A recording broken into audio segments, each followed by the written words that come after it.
Salut tout le monde! En cette période de confinement, j'ai décidé de vous faire partager ce que j'entends le plus en coaching pour vous apporter des solutions en vidéo.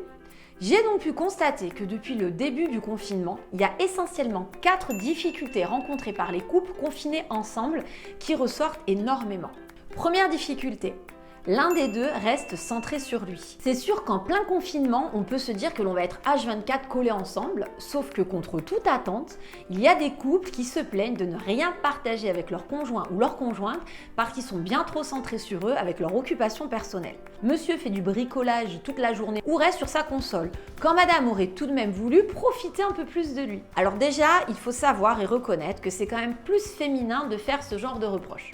La raison, elle est très simple. C'est que la femme est beaucoup plus dans le besoin de communiquer, quand l'homme, lui, peut s'éclater tout seul pendant des heures quand il trouve une occupation qui l'intéresse, sans ressentir le besoin de communiquer. Raison pour laquelle nous les femmes, on peut rester des heures au téléphone avec la même copine, alors que l'homme, lui, peut faire nuit blanche sur sa console de jeu.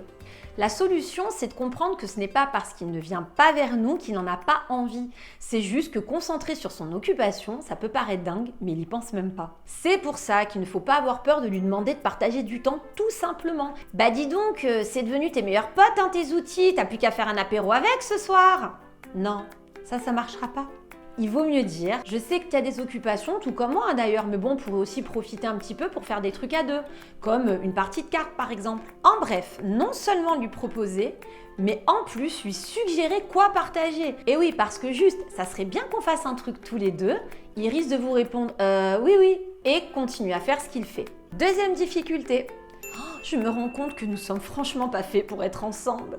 Alors dis-toi que là, pendant cette période, tu as tous les ingrédients nécessaires pour remettre ta relation de couple en question.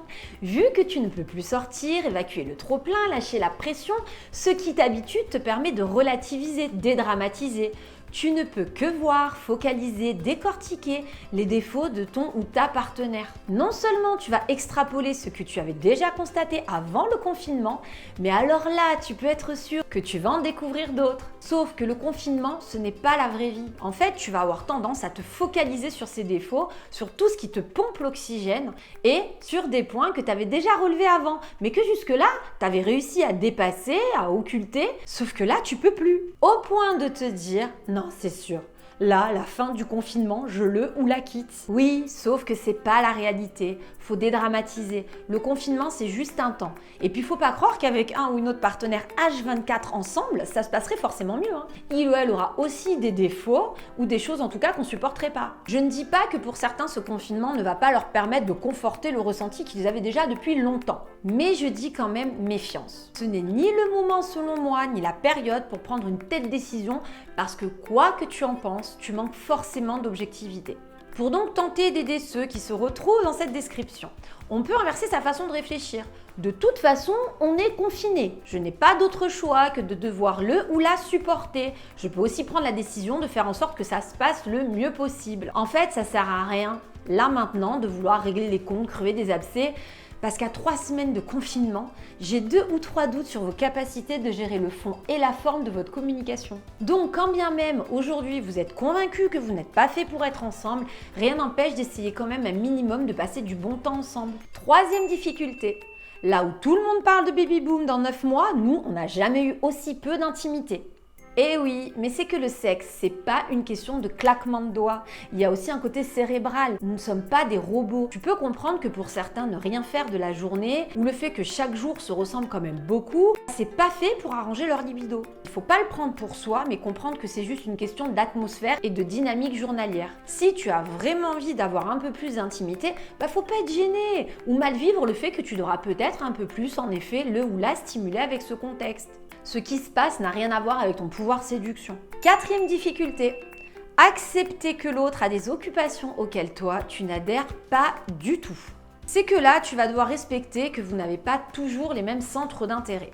Quand l'un va accorder beaucoup de temps, de place à son ménage ou rangement, un autre peut complètement s'abandonner à son bricolage ou à des séries. Et ça, en confinement, ça peut vite taper sur le système. Pourtant, tu n'as pas d'autre choix et c'est une clé qui va te servir dans ta vie de couple au quotidien, de comprendre que ton compagnon ou ta compagne n'est pas la prolongation de toi-même, qu'il ou elle donc a une identité qui fait que forcément, il ou elle n'aura pas les mêmes priorités ou centres d'intérêt que toi.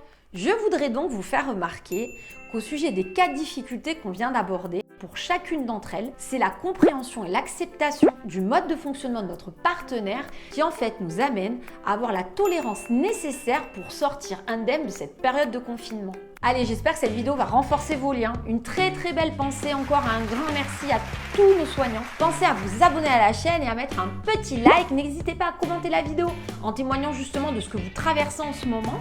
Et je vous dis à très bientôt pour la suite des vidéos.